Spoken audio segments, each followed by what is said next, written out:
Notre Dame de l'Assomption, Saint Mary of the Assumption, patron saint of the Acadians, holder of their faith, keeper of their dreams. 4 enterprising young French brothers, Simon, John, Peter, and Charles Gautreau, more commonly known today as Guthrow, along with their friend Benjamin Martin, dreamed of land, a community, and a church of their own. They were frustrated by life in Prince Edward Island, where English penal laws forbid the granting of land to Catholics.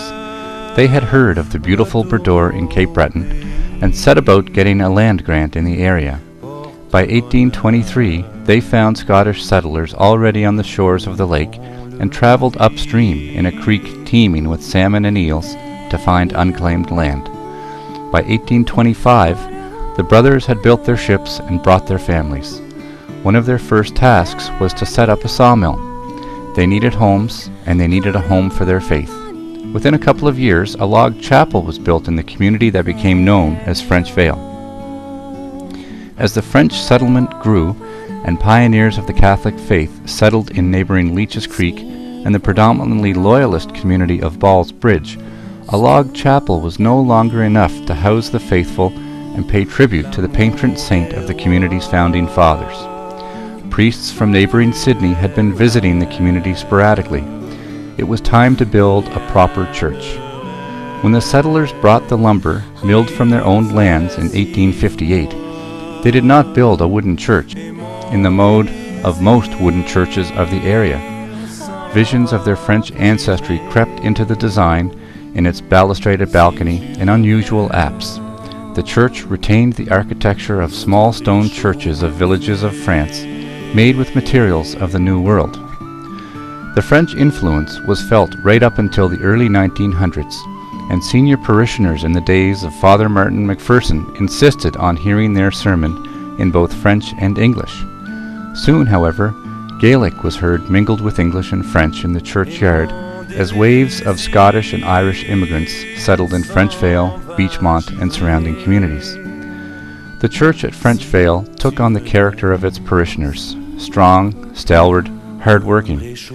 Listen as one of our seniors, who grew up coming to St. Mary's in a horse and wagon, describes her admiration for those early pioneers. I suppose I was 5 or 6. Yes.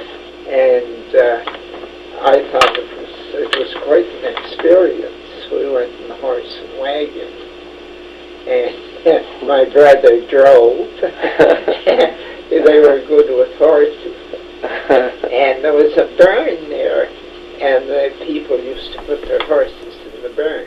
Next to The church in Frenchvale has stood proud since 1858, but it was never really a parish unto itself. From 1825 until 1869, St. Mary's was a mission of Sacred Heart in Sydney, and it was Father John Lottenham, a priest who made the long and arduous journey from Sydney, who baptized little Mary Gautreau, the first recorded baptism in the area, in August 1853. For the next 50 years, St. Mary's joined with her sister churches in the other directions as it became a mission church of Brador from 1869 to 1907.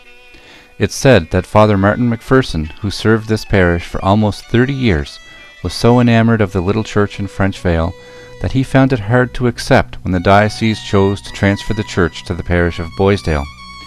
There were hints that he went all the way to Rome to contest the decision, but Father Martin did not live to see St. Mary's change hands again, as he was buried at sea on the return voyage.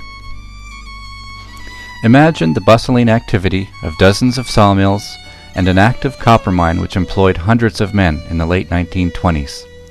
Along Frenchvale and Beachmont roads, in Upper Leeches Creek and at Ball's Bridge, at one point at least 9 schools brought learning to the young people of the area. There were stores on every corner, and even a canteen at Forester's Lake.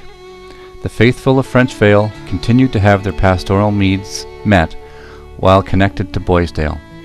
Under the leadership of priests like Father Michael Gillis, the faithful of both communities gathered regularly for Mass, baptisms, funerals, and the events which marked the life of the church and its followers. The change which would lead to St. Mary's becoming a parish of its own accord began in 1959 with the arrival of Father John Webb. Father Webb was a man of compassion and a man of action who soon put his faith to work. He wanted to offer home to the homeless and solstice to the suffering. What better place to do this than in Frenchvale, where a manse used only for visiting clergy could be put to much better use. The creation of Talbot House laid the foundation for the eventual evolution of St. Mary's as a parish, beginning in 1972.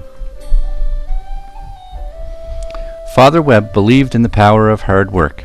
His methods of rebuilding lives included the use of stone to build the parish. Halls, rinks, barns.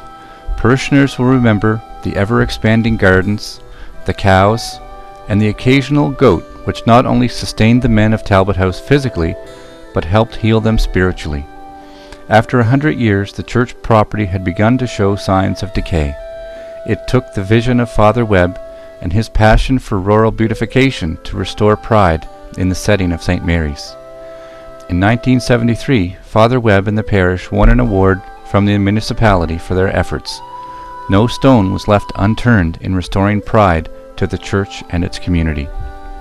Father Bernie MacDonald recalls the symbolic meaning of a small stone to one of the men at Talbot House. When I left here, I took a stone with me. And whenever I thought I was drinking again, I looked at that stone. I said, I'll never go back to that again.